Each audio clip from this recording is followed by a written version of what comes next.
Assalamualaikum dan salam sejahtera. Kami daripada kursus UPU 3222 Budaya Keusahawanan telah melaksanakan projek Student Social Responsibility SSR yang bertajuk Kempen Gunakan E-Wallet dengan Bijak. Kempen ini dijalankan di Universiti Pendidikan Sultan Idris UPSI dengan sasaran utama ialah warga UPSI, khususnya para pelajar yang menggunakan e-wallet dalam urusan harian mereka. Objektif projek ini adalah untuk memberi pendedahan kepada pelajar tentang penggunaan e-wallet dengan bijak dan selamat, di samping membantu para pelajar mengurus kewangan mereka dengan lebih berhemah. Pada masa kini, penggunaan e-wallet semakin meluas dalam kalangan masyarakat kerana lebih mudah, lebih pantas dan selamat berbanding menggunakan wang tunai. Menurut laporan Bank Negara Malaysia, transaksi e-pembayaran semakin meningkat dari tahun ke tahun, menunjukkan masyarakat semakin bergantung kepada penggunaan pembayaran digital dalam kehidupan harian mereka. Namun begitu, kemudahan ini mempunyai beberapa cabaran. Antaranya ialah yang pertama, pembelajaran impulsif akibat pembayaran yang terlalu mudah. Yang kedua, pengaruh promosi seperti cashback dan diskaun yang mendorong kepada pembelian tidak dirancang. Yang ketiga, risiko penipuan dalam talian seperti scam dan penyalahgunaan maklumat peribadi. Oleh itu, kumpulan kami memilih isu ini untuk meningkatkan kesedaran warga UPSI dalam tentang penggunaan e-wallet secara bijak dan bertanggungjawab.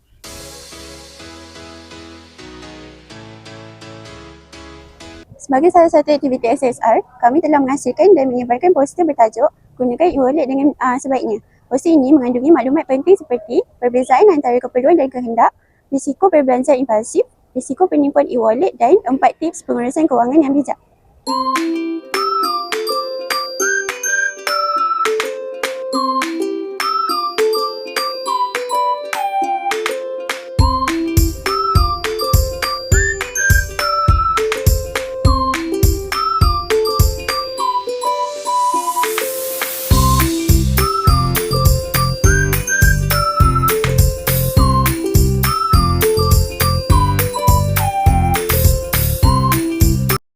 Assalamualaikum dan salam sejahtera kepada seluruh warga UPSI. Pada hari ini bagi menjayakan projek SSR bagi subjek Budaya Keusahawanan kami yang bertajuk Kempen Gunakan E-Wallet secara Bijak, kami akan menemu bual beberapa responden bagi mendengar pendapat mereka tentang penggunaan e-wallet. Jom kita mulakan. Saya nak tanya Amirul soalan. Okay, sebagai seorang mahasiswa UPSI, sejauh manakah e-wallet mempermudahkan urusan harian Amirul di kampus dan apakah aplikasi yang paling kerap yang Amirul guna? Wallet ni memudahkan saya sebagai pelajar untuk membeli makanan, membeli barang keperluan. Dengan hanya mengetik sahaja, transaksi bayaran itu mudah untuk dilaksanakan. Berbanding dengan kita menggunakan cash. Tak semua pelajar mempunyai wang tunai. Jadi apabila dengan adanya e-wallet ni, dia memudahkan urusan pembelian. Dan aplikasi yang saya sering guna adalah Touch and Go e-wallet ni. Touch and Go e-wallet. Kerana saya sering melakukan pembayaran seperti membeli makanan. Merujuk kepada poster yang kami bentangkan ini, boleh tak saya nak tahu adakah Amirul bersetuju bahawa kemudahan imbas kod QR ni meningkatkan risiko pelajar berbelanja secara impulsif tanpa sedar? Saya setuju dengan pernyataan saudari kerana dengan adanya e-wallet ni, pelajar sering membuat bayaran dengan mudah tanpa memfikirkan adakah ini barang keperluan ataupun barang kehendak. Baik, terima kasih. Soalan yang ketiga pula, aplikasi e-wallet kerap menawarkan cashback dan diskaun. Pada pandangan anda, adakah promosi sebegini membantu pelajar berjimat atau sebenarnya menggalakkan pembelian yang tidak diperlukan? Ya, sangat menggalakkan pelajar untuk membuat pembelian lah. Dalam poster ni, terdapat amaran mengenai scammer alert. Pernahkah anda atau rakan terdekat menerima mesej mencurigakan atau pautan palsu yang berkaitan dengan e-wallet? Saya pernah dapat risiko penipuan dalam talian. Tapi dengan adanya scammer warning yang digunakan oleh e-wallet, ini membuatkan saya lebih cakna lah. Dan saya boleh memberitahu kepada kawan-kawan saya ini merupakan scammer. Jadi jangan tekan seterusnya, takut kita kena scam. Okay, terima kasih. Soalan yang keempat, berdasarkan tips yang kami share dekat kamu, tips penggunaan e-wallet secara bijak dan pengurusan kewangan secara bijak, mana yang kamu rasa lagi berkesan untuk pelajar UPSI? Saya rasa yang paling berkesan adalah nombor 4 ni, berbelanja mengikut keperluan bukan kehendak. Kerana sebagai seorang pelajar, kita perlu mengehadkan pembelian kehendak. Contoh macam kita nak beli barang-barang tak penting lah, contoh macam kasut ke, sedangkan kita ada kasut.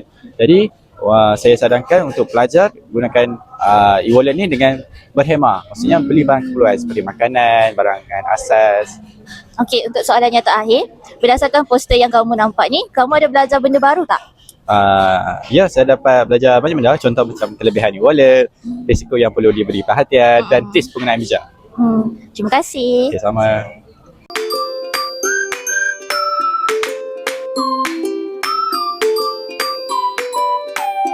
Berdasarkan maklumat yang diperoleh, kumpulan kami telah mencadangkan beberapa langkah kepada pelajar untuk menggunakan e-wallet secara bijak. Pertama, membezakan keperluan dan kehendak sebelum membuat pembelian. Kedua, menetapkan had perbelanjaan bulanan supaya kewangan lebih terkawal. Dan yang ketiga ialah sentiasa menyemak sejarah transaksi bagi memantau perbelanjaan harian.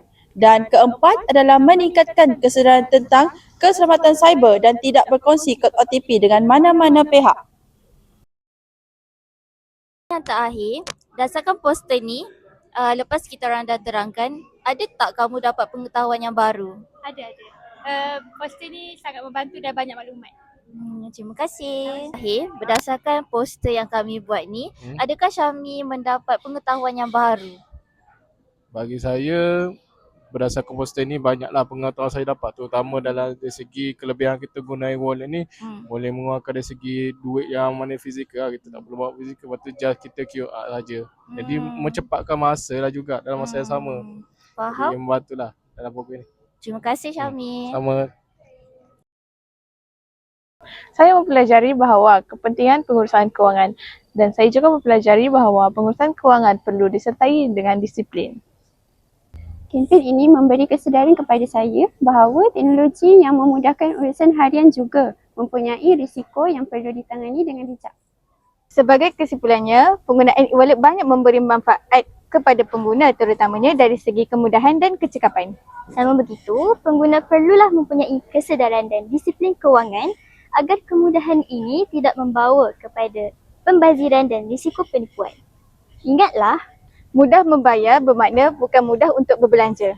jadilah warga UPSI yang bijak mengurus kewangan hari ini demi masa depan yang lebih sejahtera. Sekian, Terima kasih.